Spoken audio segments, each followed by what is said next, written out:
Administradores, boa noite. Boa noite. Senhores administradores, para a nossa equipe foi confiada a missão de pesquisar a vida deste homem. Seu nome é Rousseau. Por favor, levante a mão quem já ouviu falar desse cara. Pronto, os senhores estão convidados a vir aqui na frente e nos ajudar para esse trabalho.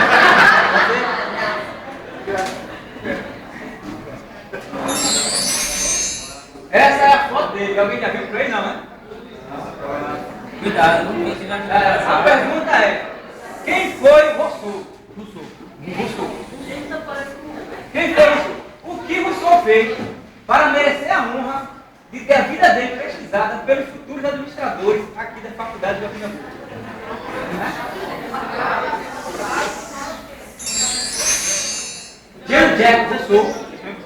Jean-Jacques Rousseau, apenas ele foi nada mais nada menos do que um dos melhores ou maiores filósofos do iluminismo.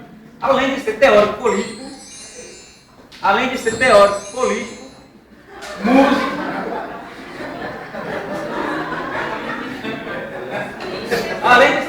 político, músico, escritor, ele escreveu peça teatral, escreveu óperas, novelas, entre outras coisas. Agora, vamos falar um pouquinho sobre a vida desse cara. Rousseau, nascido na Suíça, mais precisamente em Genebra. Sua mãe se chamava Suzanne. Infelizmente, ele não conheceu sua mãe, porque ela morreu alguns dias após o seu nascimento. Seu pai se chamava Isaac. Ele era relojoeiro. E aos 10 anos de idade, Rousseau, ele foi obrigado a abandonar Rousseau. Por quê? Ele se envolveu em uma briga com uma pessoa muito influente lá onde ele morava, lá em Genebra. E como é que eu posso dizer? Ele esbofeteou esse cidadão, ele feriu no rosto, e para não ser preso injustamente, ele foi obrigado a fugir. Então Rousseau ficou aos cuidados do tio. O tio dele era engenheiro militar, também tinha um filho, ou seja, primo de Rousseau, e o tio dele pegou tanto o filho como o sobrinho e mandou para estudar numa cidade mais afastada do interior, e esse Rousseau foi estudar com um pastor protestante nessa cidadezinha. E ele aprendeu muitas coisas entre música, latim e outras matérias. Após passar um tempo, Rousseau voltou para a casa do tio. O seu primo, lógico, foi aprender a ser engenheiro como o pai, e Rousseau ficou fazendo absolutamente nada. Ficou na ociosidade. Então, o que acontece? O tio dele queria conseguir um emprego para ele, mas Rousseau não parava em emprego nenhum. O primeiro emprego que ele conseguiu foi num cartório. Mas aí o chefe dele começou a ver que ele não tinha aptidão para coisa, começou a não gostar dele e o demitiu. Então ele foi trabalhar numa oficina que fazia medalhas, cunhava medalhas, uma romérica, aquele tipo de coisa. Só que o patrão dele era muito rude. Então ele, para se vingar do patrão, foi flagrado cometendo pequenos furtos. Além de cunhar algumas medalhas ao qual ele presenteava os seus colegas, seus amigos. E com isso ele, mais uma vez, foi demitido. Ele não parava em emprego nenhum. Aí o que acontece? Passado algum tempo, ele gostava de estar perambulando lá por fora da cidade, e pela terceira vez, ele perdeu o toque de recolher. Ele dormiu fora da cidade e sabia que se voltasse para a cidade, ele ia sofrer severos castigos. Para não sofrer esses castigos, ele resolveu fugir. Ele foi para a França. Chegando na França, sem conhecer ninguém, pediu ajuda a um pároco, um padre católico. E esse padre o encaminhou para Louise. Próxima foto, por favor. Isso. Louise era uma jovem que cuidava de pessoas que não tinham onde morar, por determinação do rei. Essa senhora aqui, que está na foto, ela era divorciada do marido, por motivo vocês já imaginam qual seja, não preciso falar. E na foto aqui ela já está com certa idade, mas nesse período, diz aqui a história que ela era jovem, cabelo loiro, lindo sorriso, 10 anos mais velha do que Rousseau, acolheu Rousseau na sua casa. Nesse período não tiveram nada, mas mais tarde vieram a se tornar amantes. E curiosamente, Rousseau apelidou ela de um nomezinho muito simbólico. Vou perguntar a minha equipe aqui, como era o nome da primeira mãe de Rousseau? Como é que ele chamava? Mamãe. Mais tarde, ele teve outra amante. Como era o nome da segunda amante? Como é que ele chamava? Tia. Por que será? Por que será que Rousseau chamava as amantes de mamãe e tia? O pessoal da época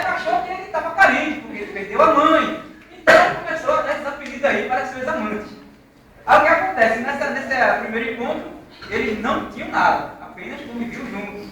Luiz gostava muito do jovem Rousseau, 10 anos mais jovem do que ele, e mandou Rousseau para um asilo de catecúmenos, onde ele deveria estudar e abjurar do protestantismo.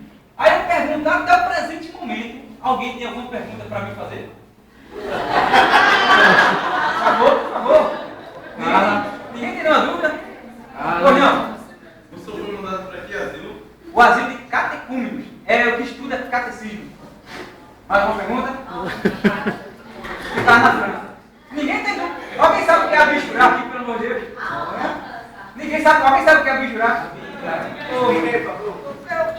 Obrigado por pegar aqui o dicionário.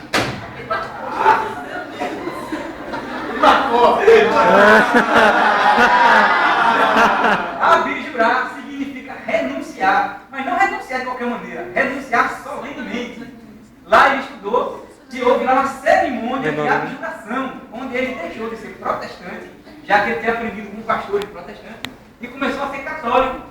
E nessa cerimônia foi arrecadado 20 francos, que foi doado a Rousseau, para ele começar uma nova vida.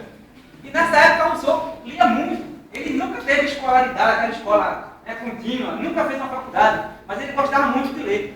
Todo o dinheiro que ele pegava no seu trabalho, ele ou comprava livros ou alugava livros.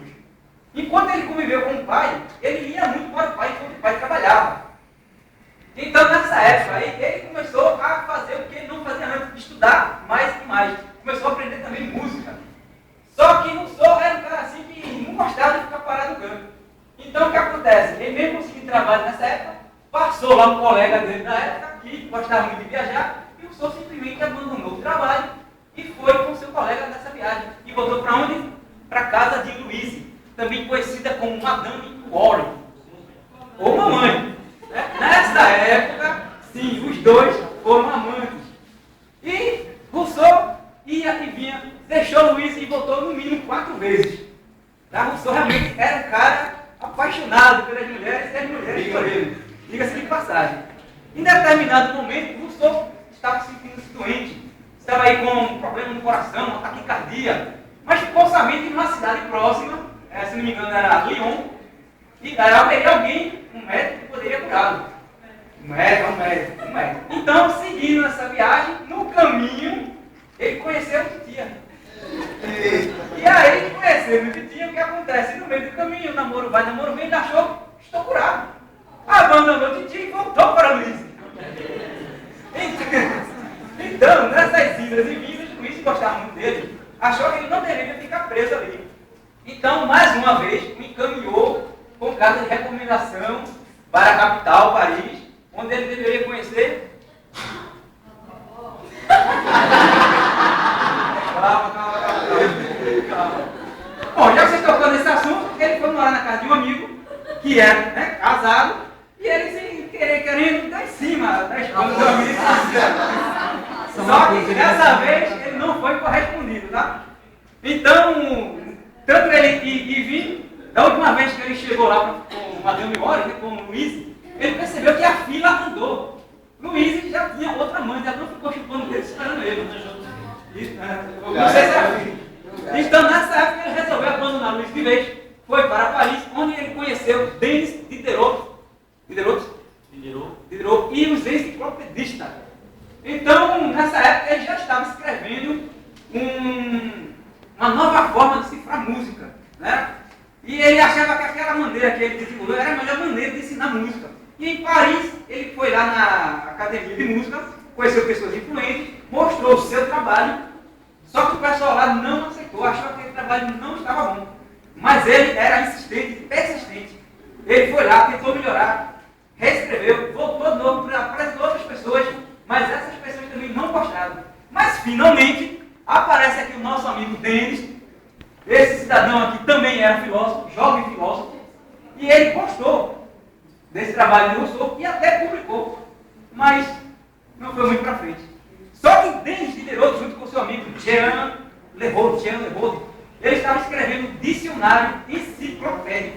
E ele convidou nosso amigo Rousseau a escrever pequenos verbetes sobre música para brilhantar o seu dicionário.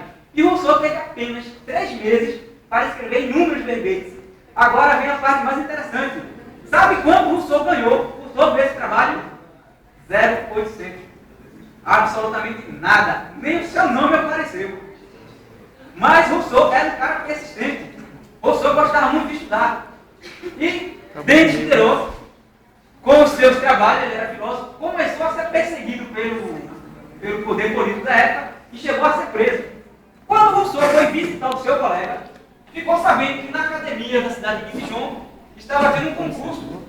E o tema lá ele achou muito interessante e achou que poderia escrever algo para concorrer àquele concurso. Então ele escreveu, se deu bem, o seu trabalho foi um dos melhores, ele ganhou em primeiro lugar e ficou famoso. Só que antes disso, acho que eu perdi aqui o fio da meada, antes disso chegou uma heroína, a mulher que conseguiu laçar Rousseau, pelo menos por algum tempo. Essa foi a esposa dele. Atenção ao pronúncio, corrija se estiver certo, Thérèse Lavoisier. Thérèse Lavoisier era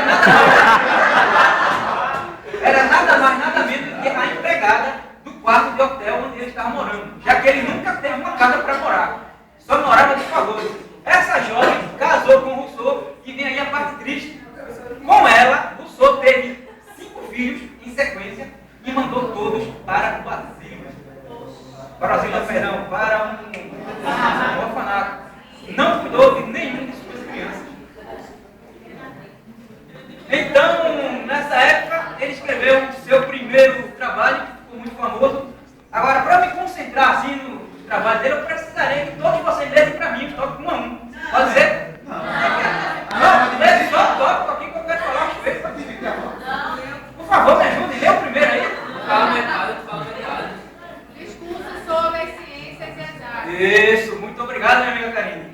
Nesse discurso sobre ciências e as artes, ele falou sobre o conflito entre a sociedade moderna, entre a sociedade e a natureza humana. Nesse trabalho, ele denunciou as artes e as ciências como corruptoras dos homens. Próximo tópico, alguém quer ler para mim, por favor? Preciso me concentrar. Um discurso sobre a origem da desigualdade entre os homens. Isso, esse aí foi muito interessante. Ele afirmava que da civilização vêm os males que afligem o homem natural. Da civilização vêm os males que afligem o homem civilizado. E ainda mais ele dizia que o homem natural era bom, era normal, igual a todo mundo. A civilização é que se encarregava de introduzir ele à desigualdade. Ele comparava os homens a animais selvagens. Os homens selvagens não conviviam em civilização, eram todos iguais. Quando veio a civilização, começou a desordem. Esse segundo trabalho aí, ele não ganhou, mas ele consolidou sua fama. O terceiro, Emily foi muito importante. Esse Emily foi, para mim, o melhor do trabalho. Ele falava sobre educação. Quem leu Emily ficou com aquele pensamento: poxa, ele mandou 5 filhos lá para o orfanato e agora está tentando se redimir, ajudando a sociedade a cuidar bem das suas crianças, a educar bem as suas crianças. O quarto, contrato social. Esse foi um trabalho sobre teoria política. Só que tanto Emily como o contrato social praticamente saíram próximos da mesma data. E os dois não foram aceitos pelo parlamento, porque era crítica duríssima, tanto à religião como ao governo. Então ele começou a ser perseguido pelo poder político. Para falar um pouquinho mais sobre isso, eu convidei aqui nossa amiga Karine, que vai falar sobre perseguição política. Boa noite. Boa noite.